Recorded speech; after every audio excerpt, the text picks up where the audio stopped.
నమస్తే, నేను మీ కుప్ప పద్మిని. ఇన్నాళ్ళు మీ సపోర్ట్‌ని నాకందిస్తూ, మీ ప్రేమని నాకందిస్తున్న ప్రతి ఒక్కరికి కృతజ్ఞతలు. ఇప్పుడు చూడబోతున్న ఈ వీడియో కూడా ఖచ్చితంగా మీకు ఉపయోగపడుతుంది. లైక్, షేర్ అండ్ సబ్స్క్రైబ్ చేసి మీ ఇష్టాన్ని అలాగే మీ సపోర్ట్‌ని నాకందించండి. అలాగే ఈ వీడియో పట్ల మీ అభిప్రాయాన్ని కామెంట్ సెక్షన్‌లో కామెంట్ చేసి నాకు తెలియజేయండి.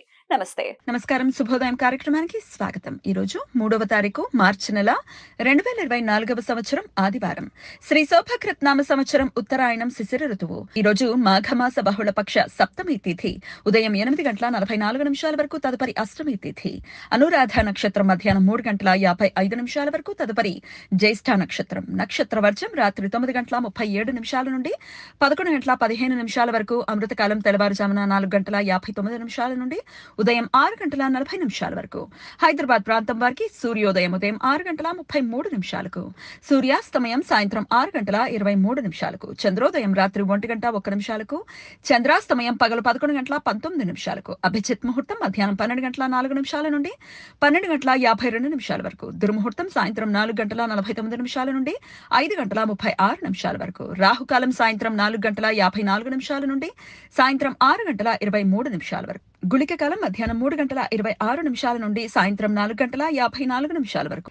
యమగండ కాలం మధ్యాహ్నం 12:28 నుండి 1:57 వరకు. ఈరోజు బహుళపక్ష అష్టమి తిథి రాత్రంతా ఉన్న కారణంగా ఈరోజు మాస కాలాష్టమి.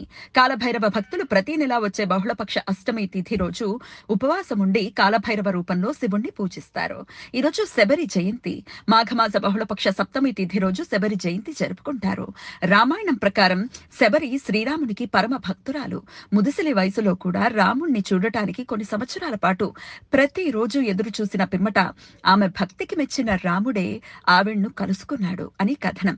దేవుడి కోసం భక్తితో కూడిన నిరంతర నిరీక్షణకు శబరి ప్రతిరూపం. ఈరోజు భానుసప్తమి. ఆదివారం సప్తమి తిథి కలయిక ఉండటం చేత ఈరోజు భానుసప్తమి. ఈరోజు సూర్య భగవాను పూజించడానికి ప్రత్యేకమైన రోజు. దీర్ఘకాలికంగా ఆరోగ్య, కుటుంబ, వృత్తిపరమైన సమస్యలతో బాధపడుతున్న భక్తులు సూర్య భగవాను అనుగ్రహం కోసం ఈరోజు అరుణం, మహాసౌరం, త్రిచ పారాయణతో సూర్య నమస్కారాలు చేయడానికి అత్యంత అనుకూలం. ఈరోజు త్రిశోష్టక దినం. విష్ణు పురాణం ప్రకారం ప్రతి సంవత్సరం మార్గశీర్షం, పుష్యం, మాఘం, పాల్గొన మాసాలలో బహుళపక్ష సప్తమి, అష్టమి, నవమి తిథులు.